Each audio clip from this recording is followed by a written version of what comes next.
So hello, welcome back to the channel. शुरू करते हैं नए वीडियो से जिसका नाम है SBI one page profile report. ठीक है। सो ये एक पर्टिकुलर वीडियो SBI कंपनी के बारे में।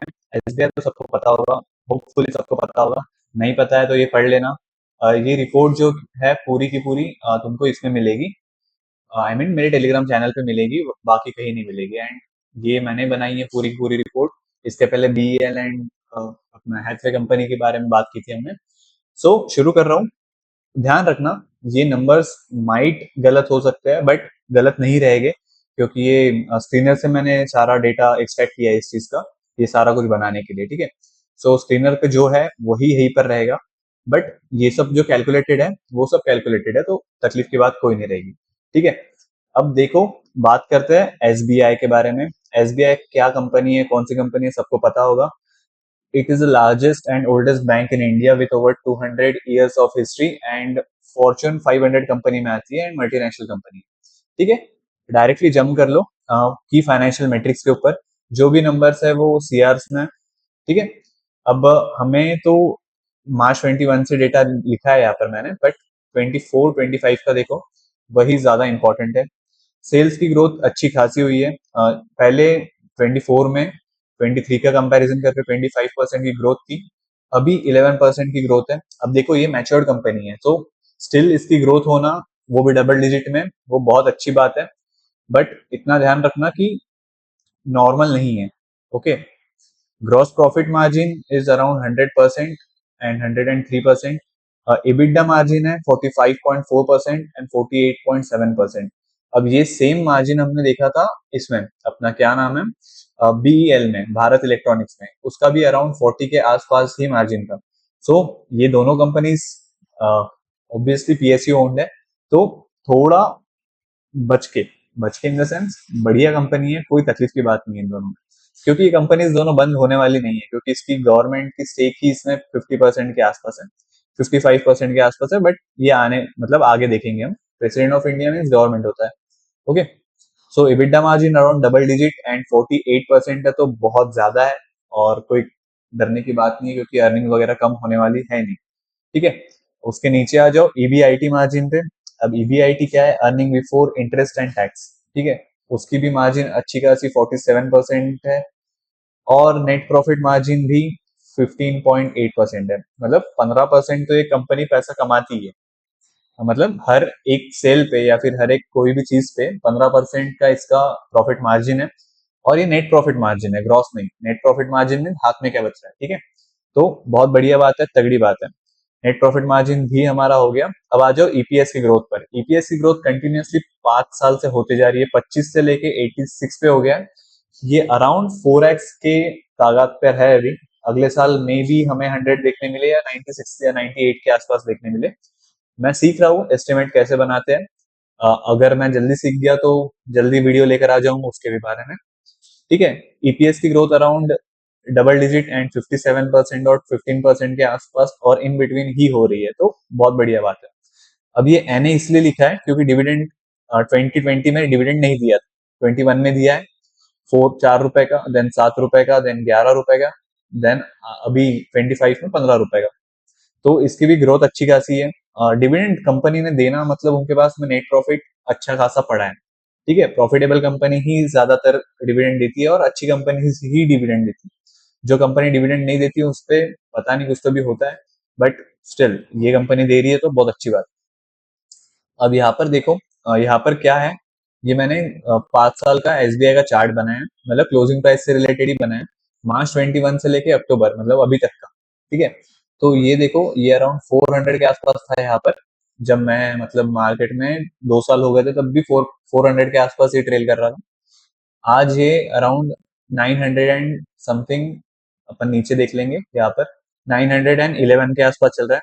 और ये आज के डेट पर डिफर कर सकता है, क्योंकि मैं ये रिपोर्ट बना रहा था अराउंड 22 अक्टूबर को। तब था वेडनेसडे। ओके। तो ध्यान रखना, थोड़ा सा प्राइस डिफर होगा, ज्यादा नहीं होगा, कुछ फर्क नहीं पड़ता है। ठीक है। हम क्योंकि फ्यूचर डिस्कस कर रहे हैं, कभी वीक के बारे में बात नहीं कर रहे। अब आ जाओ पी रेशो के लिए। पी रेशो इसका रिड्यूसिंग है।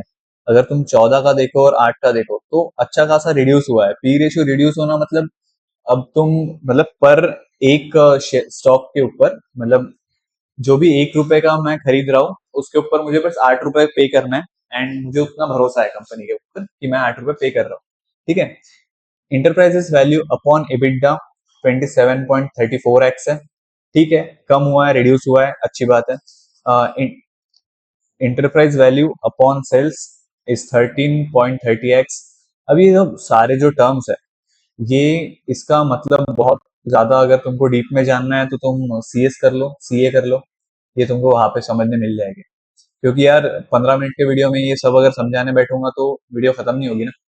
थोड़ा ध्यान देना, क्योंकि जल्दी कंसाइज करने का ट्राई किया है मैंने और इतना कंसाइज रिपोर्ट इसलिए बनाया है ताकि जल्दी खत्म कर सकूं। ओके। तो 8 का पी रेशियो है, बहुत मतलब अंडर वैल्यूड कंपनी है। 8 का पी इतने बड़े कंपनी के लिए कुछ भी नहीं है, सच बताओ तो। ये भी अच्छी बात है, ये भी अच्छा है। Price to book value ratio is 1.92। कंपनी का अब price to book value ratio क्या होता है? अब सपोज ये कंपनी का प्राइस टू बुक वैल्यू 900 के आसपास है, सॉरी अपना प्राइस 900 है। वन अब इसका price to book value ratio around 450 के आसपास। तो अगर कंपनी आज बंद होती है तो तुमको इतना पैसा मिल के जाएगा। ठीक है, ये डिवाइड होता है इससे, तब जाके ये अराउंड इतना आता है। ठीक है, ये मैंने रैंडम पकड़ा और ये भी मैंने रैंडम पकड़ा समझाने के लिए, क्योंकि दो सबसे पास में नंबर था। ठीक है। Return on equity double digit में है, बहुत अच्छी बात है। और आर ओ सी ई भी सिंगल डिजिट में है, बट ठीक है। तो मैच्योर्ड कंपनी जैसे मैंने बोला, तो इतना इन सब के लिए बहुत अच्छी बात है जैसा भी है। तो इतना एक्सपेक्टेड मत रखना कि ये 900 से 15 मतलब ये 3,000 हो जाएगा, 4,000 हो जाएगा विद इन ईयर या फिर 2 साल में। क्योंकि ये मैच्योर्ड कंपनी है, इनकी ग्रोथ पोटेंशियल थोड़ा थोड़ा ही होता है और बहुत ये होता है। मुझे प्रॉफिट, ग्रॉस प्रॉफिट मार्जिन के ऊपर थोड़ा सा ध्यान देना पड़ेगा। आई गेस मैं यहाँ पे गलत हूँ, बट मोस्ट प्रोबेबली नहीं होना चाहिए। ठीक है, देखते हैं, मैं वो काम कर लूंगा उसके ऊपर अगले बार से। ओके। तो ये दोनों भी पॉजिटिव चीज है। अब यहाँ पर पी रेशियो देख लो, पी रेशियो का चार्ट बना है, जैसे यहाँ पर है वैसे ही यहाँ पर है। 14 से लेके 8 हुआ है, तो और प्राइस बड़ा ही है। तो ये बहुत पॉजिटिव बात है, ये डाइवर्जेंस बहुत रेयर देखने में, वरना प्राइस के साथ साथ पी रेशियो भी बढ़ता है। ठीक है। अब top share holding in SBI देख लेना, यहाँ पे बीएल लिखा है, मेरे हाथ से गलती से हो गया है। तो एसबीआई में सबसे ज्यादा शेयर होल्डिंग है president of India 55%। Then life insurance L I C जो है वो 10% के आसपास है। देन एसबीआई म्यूचुअल फंड, खुद की म्यूचुअल फंड स्कीम ने 3% के आसपास होल्ड किया है, तो भरोसा तो रहना ही चाहिए। देन आईसीआईसीआई ने भी किया है, एचडीएफसी ने भी किया है, एनपीएस ट्रस्ट और अदर बहुत सारे लोगों ने भी किया है। ठीक है। अब इसमें एफ सिर्फ 10% इन्वेस्टेड है, क्योंकि प्रमोटर गवर्नमेंट कंपनी में ज्यादातर उनको फायदा नहीं होता है, वो अपना पोर्टफोलियो मैनेज करने के लिए या स्टेबल रखने के लिए इन सब चीजों में इन्वेस्ट करते हैं, वरना वो लोग ज्यादातर मिड कैप या स्मॉल कैप में इन्वेस्ट करते हैं जिनका ग्रोथ पोटेंशियल ज्यादा हो। ठीक है। अब यहाँ पे पब्लिक के पास सिर्फ 7% है, तो लेस मैनिपुलेटिव कंपनी है। मतलब बहुत जल्दी इसका प्राइस मतलब कोई मैनिपुलेट नहीं कर सकता। ओके, पहली चीज ये। डीआईएस मींस म्यूचुअल फंड, अपने एमएफ, एमएफ का मतलब गलत मत लेना, बट म्यूचुअल फंड ये डीआईएस में आते हैं, जो डोमेस्टिक इंस्टीट्यूशनल इन्वेस्टर्स होते हैं वो। प्रमोटर्स तो तुमको पता है यहाँ पे कौन है, गवर्नमेंट ऑफ इंडिया है। ठीक है। तो इनकी वैल्यूज देख लो, मार्केट वैल्यू अगर ये इसमें देखो तो आप है 4,61,243 करोड़ की मार्केट वैल्यू इसकी है, और ये गवर्नमेंट के पास।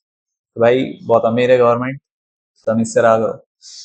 अब यहाँ पर आ जाओ, Q2 जो रिजल्ट है उसका कब आने वाला है? November 4 को, मतलब अभी आने वाला है।